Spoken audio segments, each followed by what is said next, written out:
Today is the first Sunday of Advent, and we focus at this church on peace. I turn once again to my Westminster Dictionary of Theological Terms, which defines peace as fullness, well-being.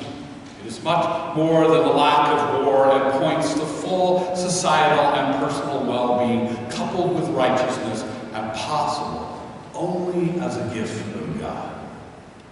You see, peace, shalom in the Bible is about everyone having well-being, not just Jews, not just Christians, not just fundamentalists, not just progressives, not just those in this faith or that faith, and not just citizens of this country or that country. Peace is about full societal and personal well-being, fullness for everyone. The absence of war is definitely included, but so too is justice, where all are provided their due. And what is due to everyone under God's shalom, God's peace, is well-being. God's peace is about the welfare of absolutely everyone. The Christmas angel's proclamation about peace on earth, goodwill to all, sums up shalom pretty nicely.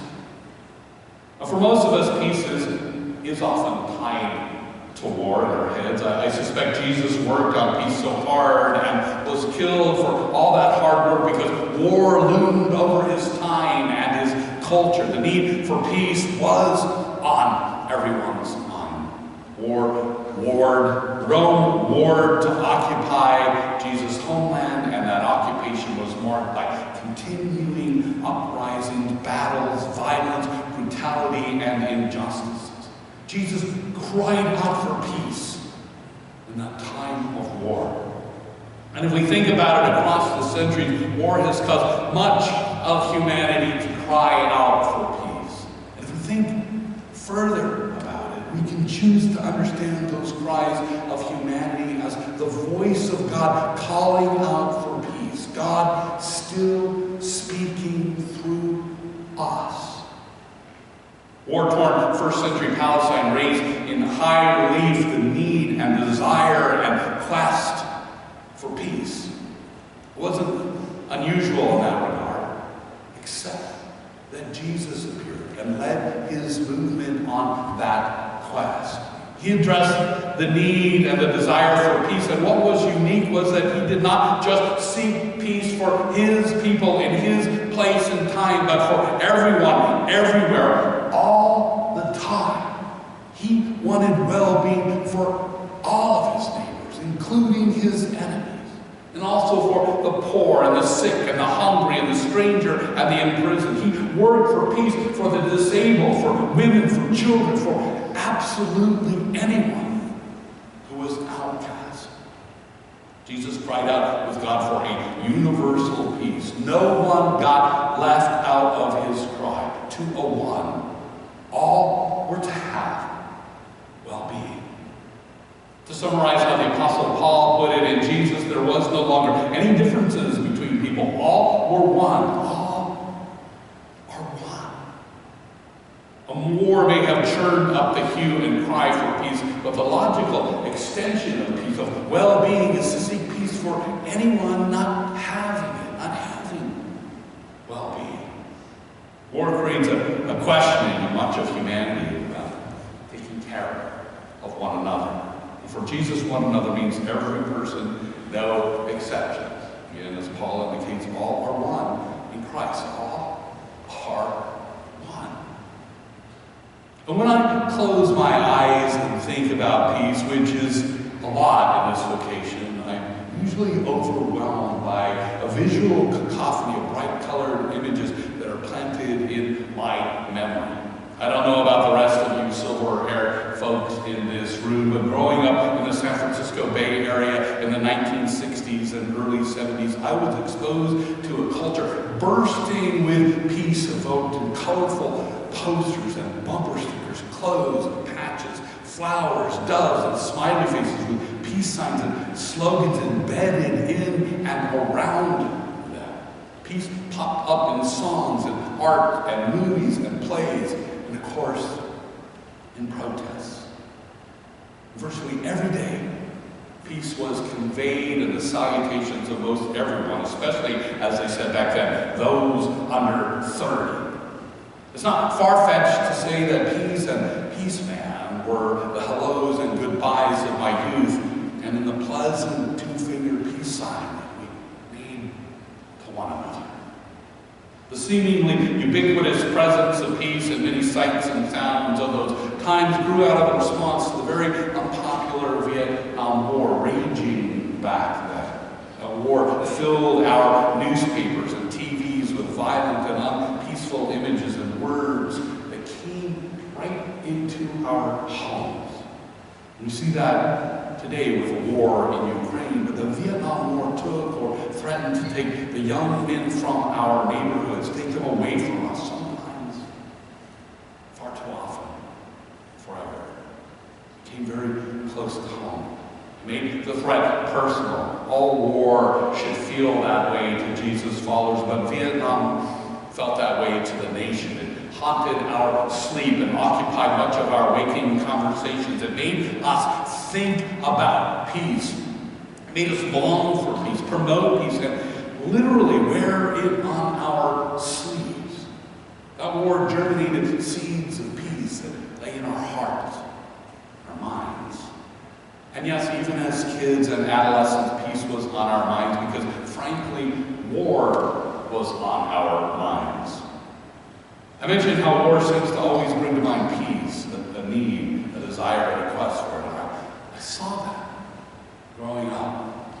It was fascinating to me that war and violence was what drove so many of us to have our senses filled with images and signs and words of peace. And it's fascinating, too, that at the time there was an increased interest in not just ending the war in Vietnam, but for the well-being of enemies, for the well-being of the poor, the sick, the hungry, the stranger, and the imprisoned, and also peace for the disabled, for women, for children, for anyone who was an outcast. In the 1960s and 1970s, social justice issues around race and poverty and gender became issues that were connected to peace. Theologically speaking, humanity acts as God's voice, crying out for a universal peace, well-being for everyone. To many, there was an effort for there to no longer be differences between people who deserve well-being. All are one. All are one. When we cry out for peace in time of war, cries for well-being tend to snowball to include others. Peace has this way of reaching out beyond the war to include full societal and personal well-being. I find great beauty and wonder in that. But I've also noticed that bringing up peace doesn't just work outwardly for others. Just the thought of peace can bring a measure of inward peace. Thinking about peace typically brings sensations of peace to our individual souls, if only fleetingly. Deriving a sense of peace from sights and sounds of peace is one of the reasons I think I have long loved the Christmas holiday season.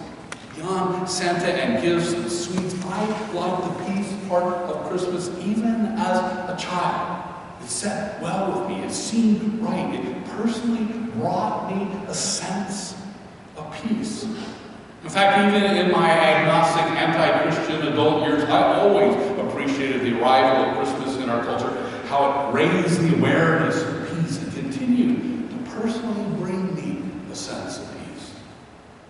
And of course, now as a Christian pastor, I appreciate so much more in our nativity stories, the very promise of Jesus' birth offered as the angel puts it, peace on earth, goodwill to all.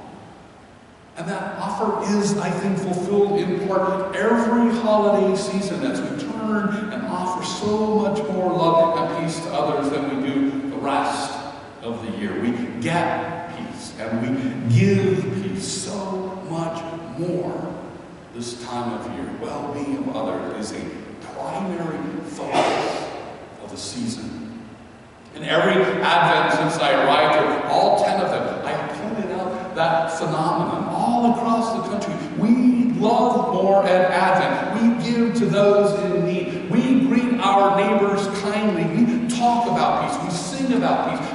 up signs about peace, and we hope for peace, and we want to work for peace too. And you know what? We do. In the Jesus story, peace is not just limited, though, to Christmas and the nativity narratives. Peace was not only proclaimed by heaven when Jesus was born, but when he was baptized too. The very first sign of his ministry was a dove descending from heaven. Doves then and now are a universal sign of peace. Biblically, heaven sent peace was the start of Jesus' arrival and the start of his ministry.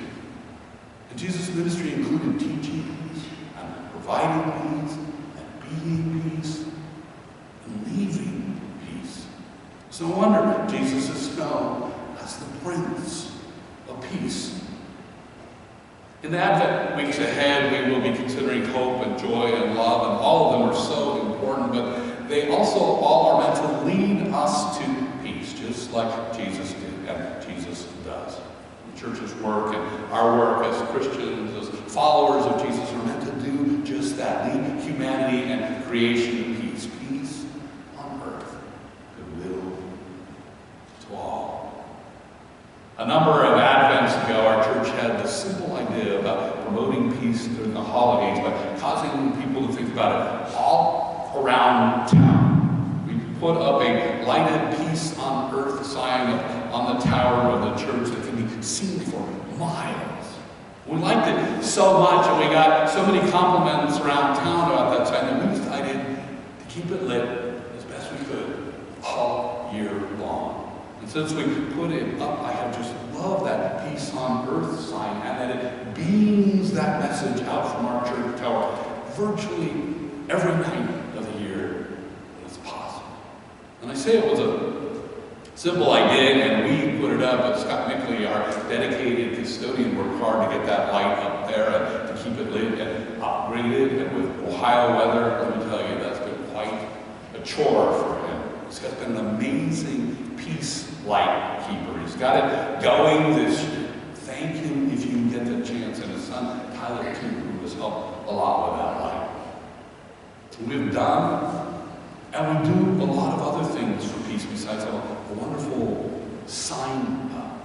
Our 5 Peace Village interfaith summer camps before COVID are still talked about around the county. And we've been holding mini Peace Villages every Sunday this fall. And a while back, and I remember we made a Peace Lab, and we held once a month Peace Sundays. We've had sermons, readings on peace, numbers of them. We've led peace discussions with local clergy. We've worked on justice issues aimed at the well-being of the nation and the well-being of those suffering from injustices. We help form and lead Overcoming Racism causes and the Knox Alliance for Racial Equality, as well as participated in Martin Luther King Jr. services at breakfasts in the community.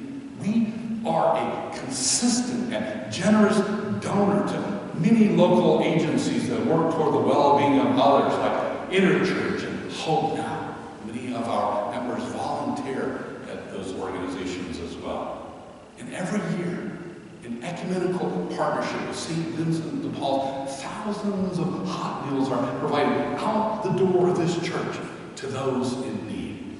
Each Advent, members participate in a Tree of Sharing program, providing gifts for families through Interchurch. And this time of year, a number of us also endeavor to take very seriously that peace on earth points to full societal and personal well-being by working very hard to connect youth to the community with a staged version of a powerful Christmas story, The Christmas Carol. It's a story itself full of the light of love in the midst of darkness, of lack, love, and greed.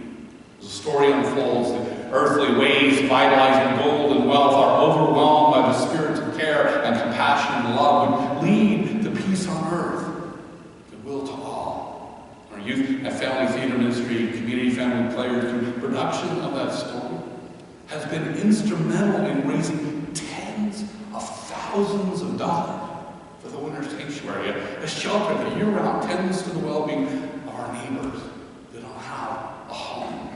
And we are all invited again to see this play this weekend, participate participate in one of our many efforts at promoting peace, fullness, societal and personal well-being, coupled with righteousness, and possible only as a gift from God. This play, A Bit of Peace, a gift from God, arrives through the work of the cast and crew, our partners, this church, and all of you. In addition to seeing the play, look up this week at the Peace on Earth Light too. And remember that this church and its founder, Jesus, are involved in peace efforts all year long in very dynamic and very meaningful ways. And remember too that we are all, each of us, called to be involved in peace on earth all year long. Peace on earth, goodwill to all. Shalom.